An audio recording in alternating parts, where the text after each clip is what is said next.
नमस्कार दोस्तों, स्वागत है आप सभी का हमारे चैनल पर। My name is Sunny Verma और जल्दी से हम लोग कवर करेंगे करंट अफेयर्स। जैसे कि आप जानते हैं कि मैं कुछ क्वेश्चंस आपके लिए लेकर के आता हूं जो कि अगस्त 2024 से लेकर के मार्च 2025 तक हम कवर करेंगे। ठीक है, तो अभी ये अगस्त सितंबर के आसपास के कुछ एमसीक्यूज चल रहे हैं जो भी आप देख रहे हैं। ये तीसरा डे है आज करंट अफेयर्स का। आई होप आप अपने नोट्स बना रहे हैं। चले जी, स्टार्ट करते हैं। यार चैनल सब्सक्राइब नहीं कर रहे हैं आप लोग, ना टेलीग्राम चैनल ज्वाइन कर रहे हैं। टेलीग्राम चैनल का लिंक डिस्क्रिप्शन बॉक्स में मैं हमेशा प्रोवाइड करता हूं। ठीक है, और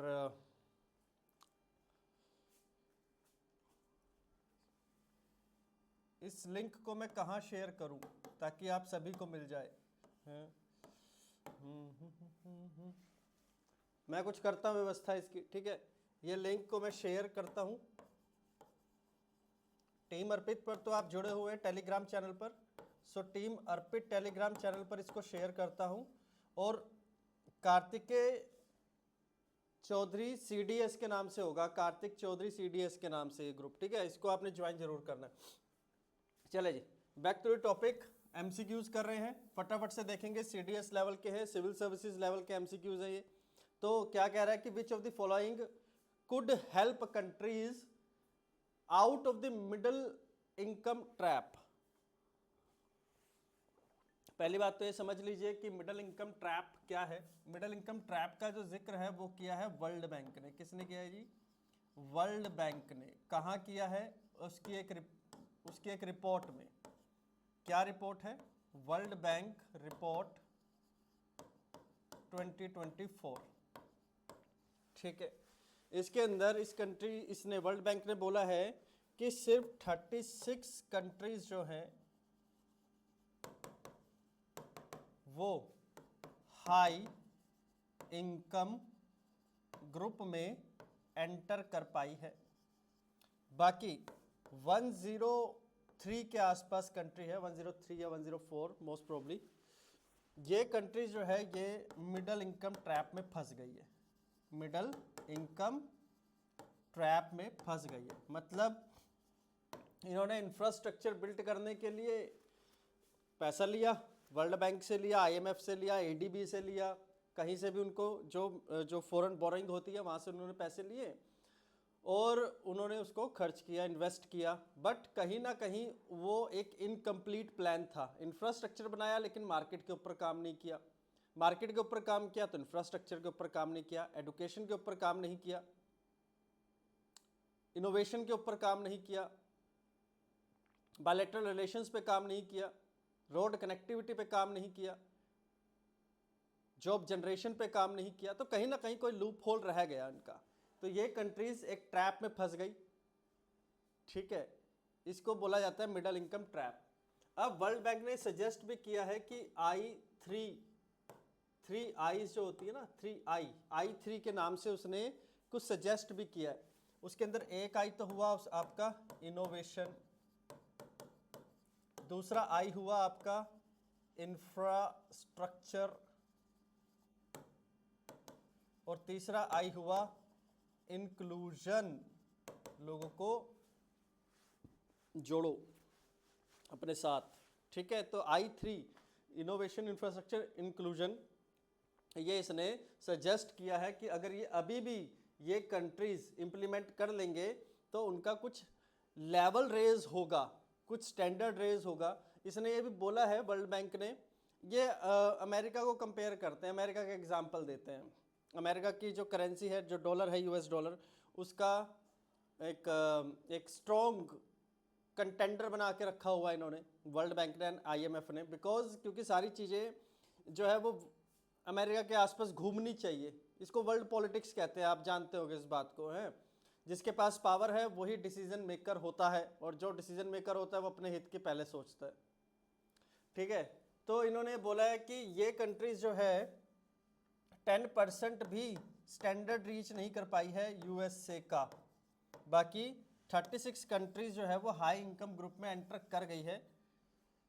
उन्होंने अपना पर कैपिटा इनकम को भी इंक्रीज किया है, जीडीपी भी इंक्रीज किया है और अब जो लोगों की कंडीशन है पहले से ज़्यादा मजबूत है।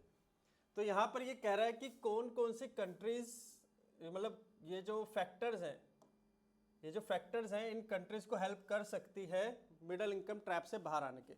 इंक्रीज लेबर फोर्स पार्टिसिपेशन, मतलब क्या, इंक्लूजन हो गया, तो हाँ इसको हम टिक करेंगे। एक्सेलरेट इंफ्रास्ट्रक्चर पाइपलाइन, इंफ्रास्ट्रक्चर हो गया, इसको भी ऐड ऑन करेंगे। पाइपलाइन डलेगी तो क्या होगा, फॉसिल फ्यूल अवेलेबल होगा, इंडस्ट्रियलाइजेशन बढ़ेगा, कनेक्टिविटी बढ़ेगी, मार्केट बढ़ेगी। बूस्ट प्राइवेट इन्वेस्टमेंट यहाँ पर ऐड कर देंगे, इंक्लूजन के अंदर आ जाता है, ठीक है जी।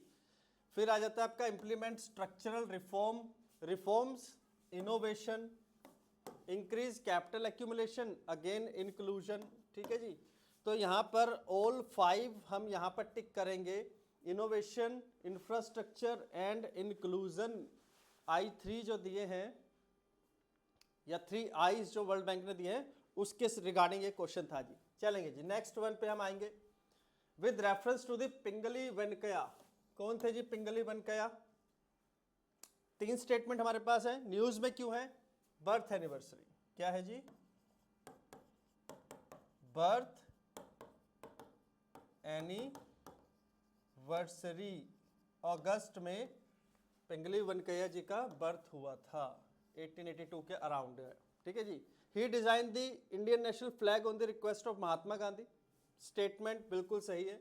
1921 के आसपास इन्होंने एक नेशनल फ्लैग डिजाइन किया था। सबसे नीचे लाल कलर था, फिर ग्रीन था, फिर वाइट था। पहले इन्होंने लाल और ग्रीन कलर ही ऐड किया था, और फिर वाइट कलर इन्होंने गांधी जी के कहने पर ऐड किया कि सारी कम्युनिटीज़ रिप्रेजेंट हो जाएगी अगर आप वाइट इसमें ऐड कर देते हो तो इन्होंने ऐसा कुछ किया था, ठीक है जी। Venkayya served as the soldier, British army में सोल्जर थे। बोअर वार जो हुआ था साउथ अफ्रीका में, उसके अंदर पार्टिसिपेट किया था इन्होंने। इनका एक लिटरेरी वर्क भी है, भारत देशानकी ओका जातीय पटकम, पटकम झंडे को ही कह रहे हैं यहाँ पर, ठीक है जी। तो नेशनल फ्लैग ऑफ इंडिया ये 1916 में पब्लिश हुआ था। तो कौन सी स्टेटमेंट इसमें से करेक्ट है? सारी स्टेटमेंट इसमें से करेक्ट है। Pingali Venkayya very an important personality as far as national freedom is concerned, as far as a flag is concerned, and as far as the birth anniversary is concerned, ठीक है। Person in news में ये question आ सकता है जी आपके पास। Which among the following are the literary work of Shri Aurobindo? Shri Aurobindo revolutionary थे इनिशियली, ठीक है जी। पहले तो इनिशियली, नॉट इनिशियली, लेकिन पहले ये जो थे सिविल सर्विसेज में थे। सिविल सर्विसेज जो सिविल सर्विसेज जो आपके सेकंड क्लास वर्क जो होते हैं ना, उसके अंदर ये थे। तो फिर ये बड़ौदा के महाराजा के अंडर भी काम करते थे एज अ सेक्रेटरी। फिर इनकी जो मुलाकात हुई थी वो प्रफुल्ल चाकी से, एंड प्रफुल्ल चाकी से मुलाकात हुई थी इनकी। तो फिर इन्होंने क्या किया था, अलीपोर बॉम्ब ब्लास्ट केस में इन्वॉल्व थे ये, अलीपोर कॉन्स्पिरेसी केस कहते हैं जी उसको, ठीक है। फिर इनकी जब ये जेल में थे, बाद में ये एक्विटेड हो गए थे 1909 में। फिर उसके बाद जब इनको, ये जब जेल में थे तो इनकी मुलाकात हुई थी विवेकानंद जी से। तो ये स्पिरिचुअलिटी की तरफ चले गए थे रेवोल्यूशनरी छोड़ करके, ठीक है जी।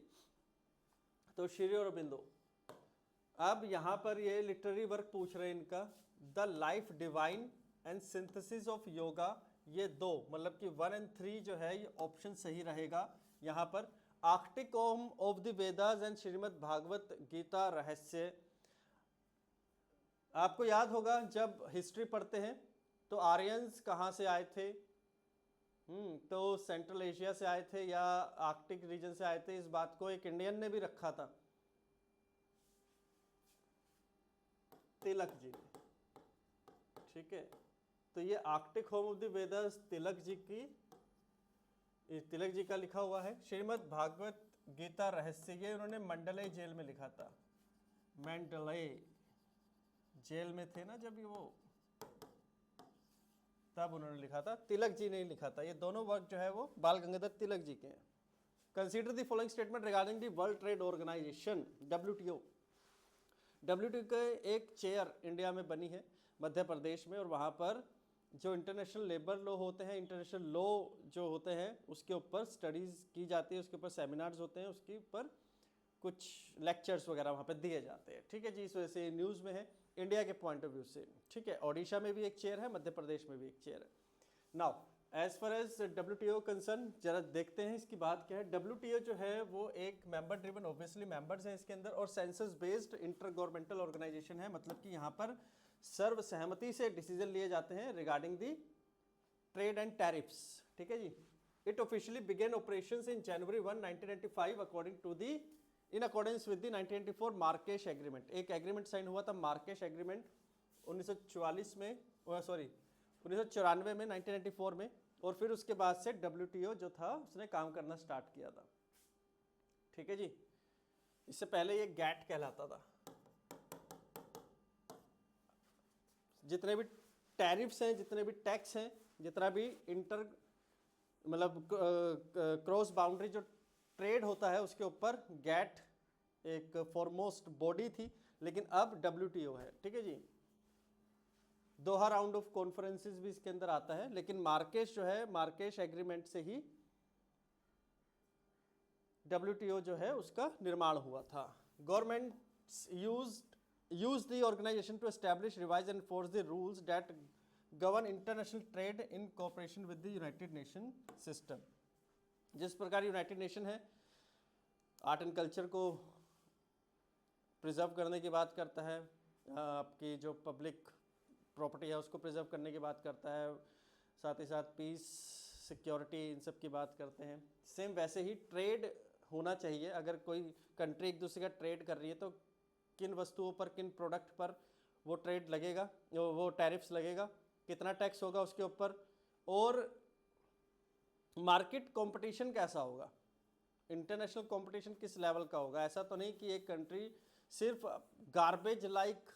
गार्बेज स्टैंडर्ड का प्रोडक्ट बेच करके दूसरी कंट्री से पैसा कमा रहे, तो उसके ऊपर भी एक क्लोज आई रखी जाती है WTO द्वारा। ठीक है जी। तो WTO के रिगार्डिंग एक क्वेश्चन था जी, क्या होगा जी इसमें? सभी होगा, ऑल थ्री। चलें आगे। How many of the following is not a direct tool used by the Reserve Bank of India to control interest rate? देखिए,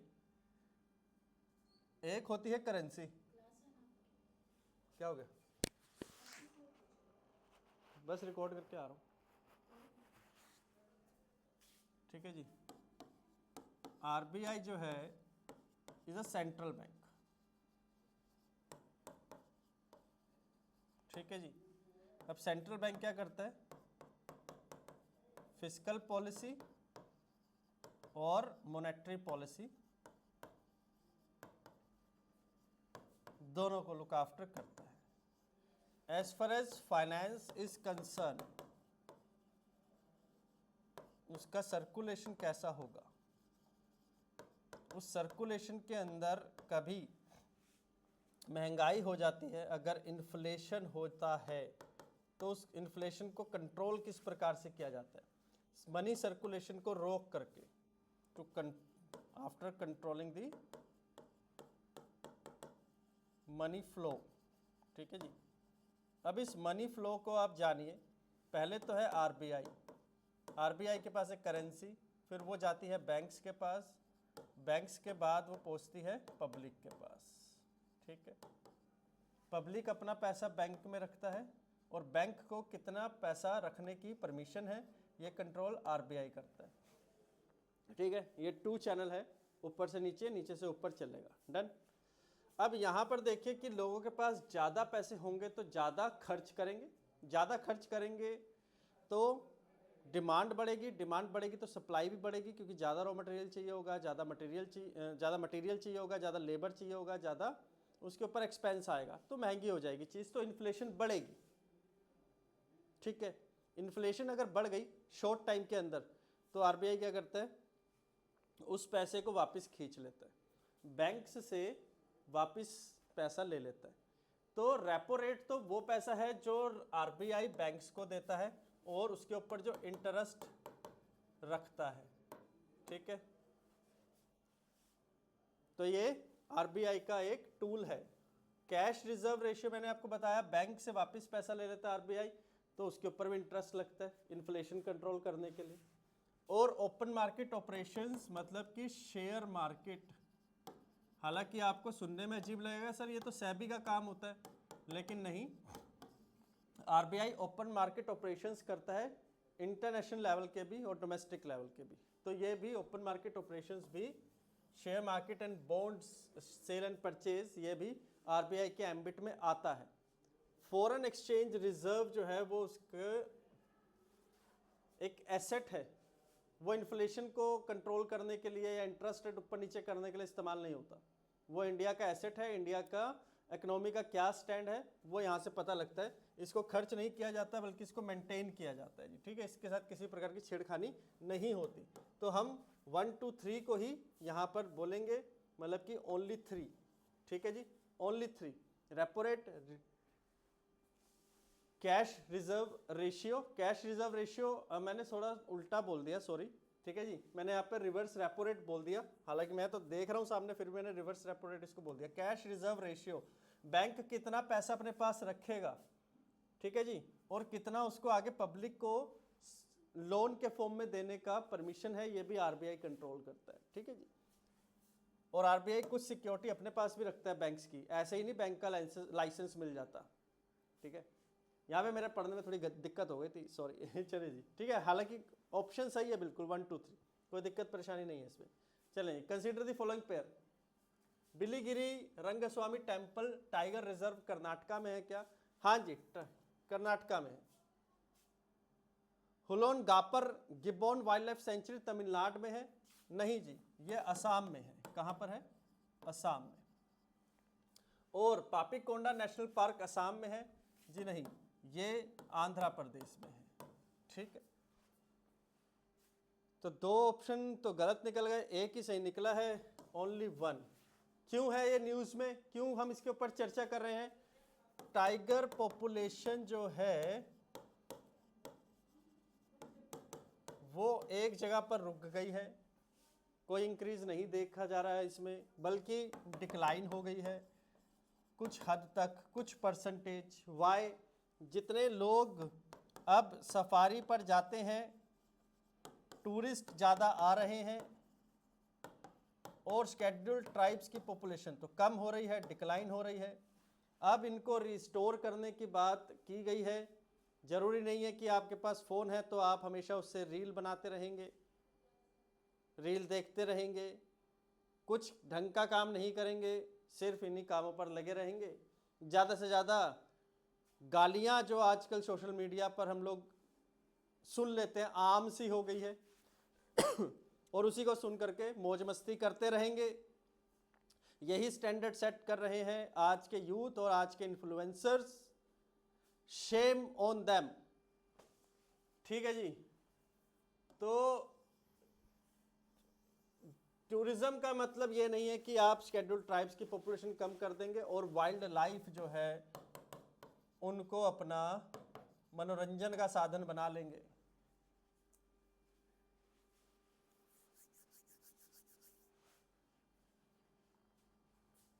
Consider the following statement. Grassland and savannas cover nearly 10% of Earth land mass. भाई 35% से 40% तक का land mass savanna and grassland cover करते हैं, ना कि सिर्फ 10%, ठीक है। ये स्टेटमेंट गलत है जी। वुडी एनक्रोचमेंट, एक नाम आया जी, वुडी एनक्रोचमेंट, ठीक है। अब वुड एनक्रोचमेंट का मतलब क्या है? It is a phenomena where there is increased tree cover in areas like savanna and grassland. ऐसा माना जाता है कि कार्बन एमिशन हो रहा है तो ज़्यादा पेड़ लगाओ, ज़्यादा पेड़ लगाओ, ज़्यादा पेड़ लगाओ, कार्बन एमिशन कम हो जाएगा, डिफॉरेस्टेशन रोका जाएगा और रेनफॉल वगैरह टाइम से होगी, लैंडस्लाइड्स वगैरह भी नहीं होंगे अगर हिली एरियाज है तो, ठीक है। Woody encroachment. अब वुडी का मतलब कि यहाँ पर तो हो गया फॉरेस्ट। एनक्रोचमेंट आप सभी जानते हैं, इलीगल किसी चीज़ के ऊपर कब्जा कर लेना और उसको अपना बताना। अगर सवाना एंड ग्रासलैंड के अंदर आप ढेर सारे ट्री लगाएंगे तो जो वहाँ का वाइल्ड लाइफ है वो क्या होगा? वो डिस्टर्ब हो जाएगा। तो वुडी एनक्रोचमेंट जो है, ये बात तो सही है कि हाँ एक ऐसा कोई फिनोमिना है जो कि सवाना एंड ग्रासलैंड्स के ऊपर अगर आप ज़्यादा से ज़्यादा पेड़ लगाएंगे तो वहाँ पर जो ग्रेजिंग करते हैं एनिमल हस्बेंड्री ज़्यादा होती है, वीट ज़्यादा उगता है वहाँ पर, डेयरी प्रोडक्ट ज़्यादा होते हैं। वर्ल्ड की 60% population savanna and grassland area में रहती है, वहाँ पे पेड़ पेड़ लगाएंगे तो माइग्रेटरी बर्ड्स वगैरह जो है वो इक्वेटर पे ना जा करके ग्रासलैंड पे रुक जाएंगे, तो कितना इकोसिस्टम चेंज हो जाएगा सोचिए, ठीक है। तो वुड इंक्रोचमेंट एक फिनोमिना है जो कि ग्रासलैंड एंड सवाना में ज़्यादा पेड़ लगाने की बात करते हैं ना, तो वो अब यहाँ पर लिखा हुआ है कि higher atmospheric CO2 level due to climate change majority inhibit the growth of deep rooted woody plant. देखिए ये स्टेटमेंट जो है ये गलत है। यहाँ पर लिखा हुआ है कि climate change majorly inhibit the growth of the woody encroachment या डीप रूटेड वुडी प्लांट्स। ये जो वुडी एनक्रोचमेंट है ना, इसका कोई पॉजिटिव इफेक्ट नहीं है क्लाइमेट चेंज के ऊपर, बल्कि ये क्या होगा, ओवरशैडो कर देगा उस ग्रास को और उन श्रब्स को जो कि आपको ग्रासलैंड्स सवानास में देखने को मिलती है। यहाँ तक कि काफ़ी ज़्यादा मतलब खतरा आ सकता है कि कोई स्पीसीज के ऊपर, तो ये कोई अच्छी बात नहीं है। जहाँ की जो स्पीसीज है उसको वहीं पर रहना चाहिए। डेसिडियस फॉरेस्ट है तो उसी एरिया में होना चाहिए जहाँ पर मानसून ज़्यादा हो, मतलब कि ट्रॉपिकल एरिया में। अब आप टेम्परेट एरिया में आकर के बोलेंगे यहाँ पे ज़्यादा से ज़्यादा पेड़ लगाओ, वहाँ पे भैया छोटी घास होती है जिसके ऊपर ग्रेजिंग करते हैं एनिमल्स, ठीक है, और उनको स्पेशली पाला ही जाता है किस लिए, दूध के लिए। डेयरी प्रोडक्ट ज़्यादा होते हैं, गेहूँ ज़्यादा उगता है वहाँ पर, ठीक है, तो इससे ज़्यादा प्रॉब्लम आ सकती है। तो only 2 is the right answer. Consider the following statement regarding green bond. Green bond क्या होता है, पहले तो बॉन्ड समझिए। बॉन्ड आप लोन बोल सकते हैं और शेयर भी बोल सकते हैं, ठीक है। ये डिपेंड करता है कि हम इसको कहाँ इस्तेमाल कर रहे हैं, इन्वेस्टमेंट के लिए इस्तेमाल कर रहे हैं या हम इससे परचेजिंग कर रहे हैं शेयर के फॉर्म में। तो green bonds are used to fund environment friendly project. अब ये क्या हुआ, लोन हुआ, एक इन्वेस्टमेंट लोन है ये, ठीक है, at lower rate than the regular bond. तो ये स्टेटमेंट ठीक है भैया। कुछ ऐसे एयरपोर्ट्स बनाए, ऐसे फ्लाईओवर्स वगैरह बनाए जहाँ से कार्बन एमिशन कम हो रहा है, ठीक है जी, ग्रीनरी बनी रहेगी। World Bank became the first institution to issue green bonds. This statement is also right. In India, the Reserve Bank of India will auction sovereign green bond with a tenure of 1 year, with the tenure of 10 to 20 years, ठीक है, और वो भी अभी 2025 के mid में होगा start, अभी तो ऑक्शन स्टार्ट भी नहीं हुआ है। दिस स्टेटमेंट इज रॉन्ग, ठीक है। Only 2 statements are correct here. Getting my point? Done है जी। हाई लेवल क्वेश्चन है ये, कुछ वैसे ही मत सोचिए कि भाई रेगुलर पढ़ते जा रहे हैं, थोड़ा सा दिमाग लगाना पड़ेगा। इकोनॉमिक्स से टफ लेवल के क्वेश्चन हैं कुछ, यहाँ से क्वेश्चन जो साइंस एंड टेक्नोलॉजी है, जो नई चीजें हैं वो। बायो बिटुमेन, अब बायो का मतलब तो आप समझ गए होंगे कि कुछ वेस्ट प्रोडक्ट से अच्छा बनाया है, ठीक है। बिटुमेन, इसको आप एस्फॉल्ट बुला देते हैं, ठीक है। स्पेलिंग गलत है, हाँ गलत है।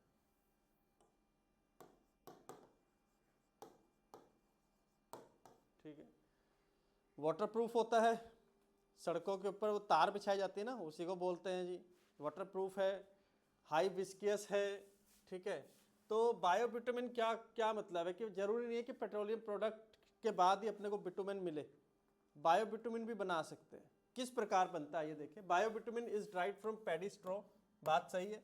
It can produce biogas and biochar, this is also right. The government plan to allow up to 35% of bio-bitumen mixing with petroleum-based bitumen to reduce foreign exchange। हम लोग मंगवाते हैं जिस कंट्री में ज़्यादा पेट्रोलियम मतलब रिफाइन होता है और साथ ही साथ जहाँ पे ज़्यादा रिजर्व्स हैं, जहाँ पर ज़्यादा कंजम्पशन है, तो वहीं से बिटुमेन हम लोग मंगवाते हैं, चाइना से भी मंगवाते हैं हम लोग, ठीक है जी। तो इन्वायरमेंटल कंसर्न एड्रेस करने के लिए और दूसरी कंट्रीज़ के ऊपर डिपेंडेंसी हमारी ख़त्म हो उस वजह से, और दूसरी बात कि हमारे हम इंडिपेंडेंट हो जाए, इन्वायरमेंट भी बचेगा और हमारे पास जो पैडी स्ट्रो वगैरह आते हैं जिसको हम कहते हैं ना पराली जला दी, कुछ मिनिस्टर्स को बड़ी दिक्कत हो जाती है कि अरे भाई पराली जला दी यहाँ पे पोल्यूशन तो उनकी वजह से, तो ये पैडी स्ट्रो है उससे हम बायोचार बना लेंगे, बिटुमेन बना लेंगे। ठीक है जी, क्लियर वाली बात है? कोई दिक्कत कोई परेशानी हो तो बताओ। Which phenomena describe the movement of tropical marine species towards the pole? Tropical area क्या होता है जी? मोटा मोटा बोले तो 30 degree north 30 degree south, that is Cancer and Capricorn के बीच का एरिया, ये वाला एरिया ट्रॉपिकल एरिया है। यहाँ पर जो मरीन या एक्वेटिक एनिमल्स है, यहाँ पर जो आपके वार्म करंट्स मिलते हैं या वार्म टेम्परेचर में जो रहते हैं वो मिल जाएंगे, उनका साइज भी ज़्यादा बड़ा होगा। अब ये यहाँ से क्लाइमेट चेंज हुआ, ज़्यादा टेम्परेचर बढ़ गया यहाँ पे, ये बेचारे माइग्रेट करके जा रहे हैं पोल की तरफ। अब ये यहाँ के एनिमल्स के लिए भी थ्रेट हो जाएगा, एक जो फूड चेन है वो चेंज हो सकती है। हम ये कह सकते हैं कि अप एंड डाउन हो सकता है काफ़ी चीज़ों का। ये कंसर्न्स तो है। तो ऐसा फिनोमिना होता है क्या? हाँ जी, ऐसा एक फिनोमिना है जिसमें टेम्परेचर इंक्रीज होने पर यहाँ के एनिमल पोल की तरफ माइग्रेट कर जाते हैं। क्यों? क्योंकि यहाँ से आपको तो मालूम ही है अपना ओशन करंट्स, गल्फ स्ट्रीम, फिर यहाँ से ऊपर जाएंगे आप अपना यहाँ पे अपना नॉर्थ अटलांटिक ड्रिफ्ट से, फिर गल्फ स्ट्रीम होते हुए और फिर नॉर्वेजियन करंट, और फिर ऊपर से आपके कैनरी करंट जो है कोल्ड करंट नीचे की तरफ आएगा। तो उसी करंट के साथ साथ, उसी मूवमेंट के साथ साथ कुछ एनिमल्स भी फ्लो करके जहाँ पे टेम्परेचर ज़्यादा है यहाँ से मूव करके जा सकते हैं। तो दिस फिनोमिना एग्जिस्ट। ठीक है, इसको हम ट्रॉपिकलाइजेशन बुलाते हैं। क्या बुलाते हैं? ट्रॉपिकलाइजेशन। Which of the following threats are identified as major concern for the survival of the Malabar tree toad? एक मेंढक होता है, एक डड्डू होता है, मालाबार ट्री टोड। अब इसका क्या है कि इसको IUCN ने एंडेंजर्ड स्पीसीज के अंदर रख दिया है। अब इस क्यों नहीं सर्वाइव कर पा रहा बेचारा? यार ये नहीं कर पा रहा क्योंकि इंडस्ट्रियलाइजेशन, एग्रीकल्चर एक्सपेंस और एयर पोल्यूशन काफ़ी ज़्यादा इंक्रीज हो रहा है। ठीक है जी, ठीक है, हाँ चलेंगे जी। Consider the following statement regarding Ramsar sites. Ramsar convention, उसके अंदर ये बात मतलब डिस्कस की गई थी, जो वेटलैंड्स है जहाँ में माइग्रेटरी बर्ड्स आकर के रुकते हैं, वहाँ का अपना एक इकोसिस्टम होता है, उसको मेंटेन करना बहुत ज़रूरी है। ठीक है, तो यहाँ पर देखिए Uttar Pradesh has the highest number of Ramsar site, this statement is wrong. Tamil Nadu has the highest number of Ramsar sites in India. ठीक है जी। Nanjarayan and your Kuchchu valley bird sanctuary are located in Tamil Nadu, ये हमने कल पढ़ा था, बिल्कुल है ना। और तवा रिजर्व है recently added to Ramsar is in Uttar Pradesh, Madhya Pradesh में है भाई, कल पढ़ा था हमने। ये क्वेश्चन है, ये भी गलत है, ये भी गलत है, तो ओनली 2 इज द राइट। कर लेंगे इजिली, ये तो एनवायरमेंट बायोडाइवर्सिटी का क्वेश्चन है, काफ़ी इंपॉर्टेंट रहेगा ये तो। चलेंगे जी आगे। कृष्णराज सागर, ये जो डैम है न्यूज़ में आया था, क्यों? कृष्णराज सागर देखिए कावेरी पे बना हुआ है, ठीक है, कर्नाटका में, और इसका एक जो गेट है वो कोलैप्स हो गया, जिसकी वजह से आया है फ्लड आंध्र प्रदेश और कर्नाटका में। लेकिन ये जो डैम है ये कर्नाटका में, ठीक है जी। First geothermal field development project and where it is located. India ने जियोथर्मल कैपेसिटी को आइडेंटिफाई करते हुए एक जियोथर्मल फील्ड, वहां पर एक पावर जनरेशन प्लांट लगाया है या लगाने वाले हैं अभी। कहां पर? प्यूगा वैली। कहां पर है जी प्यूगा वैली? लद्दाख में। लद्दाख हमें कहीं दिख रहा है जी? अच्छा, लद्दाख में कहां पर? इंडस, सैंगपो, सिउचर, जोन, ठीक है जी, स्यूचर जोन, ठीक है, ये एक फ्रंट है, एक फ्रैक्चर है।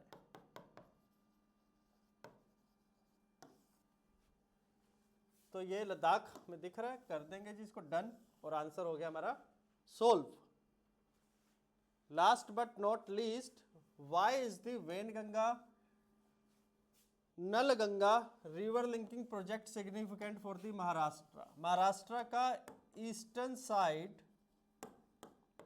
जिसको हम मराठवाड़ा बुलाते हैं, जो गोदावरी और कृष्णा रिवर के शेडो में आ जाता है, और गोदावरी का पानी भी कैनाल्स के थ्रू ट्रांसफर कर दिया जाता है फॉर द शुगर केन। तो आप ये कह सकते हैं कि शुगर केन की वजह से मराठवाड़ा रीजन के अंदर काफ़ी ड्रॉट रहता है। सेम ऐसा ही कृष्णा के साथ भी होता है। तो दो रिवर को लिंक करना और मराठवाड़ा में पानी पहुंचाना, किस लिए? ड्रॉट प्रोन है ना यहाँ पर, एक तो हमें ड्रॉट रिलीफ मिलेगा, साथ ही साथ इरिगेशन का भी काम हो जाएगा। पावर जनरेशन ज़्यादा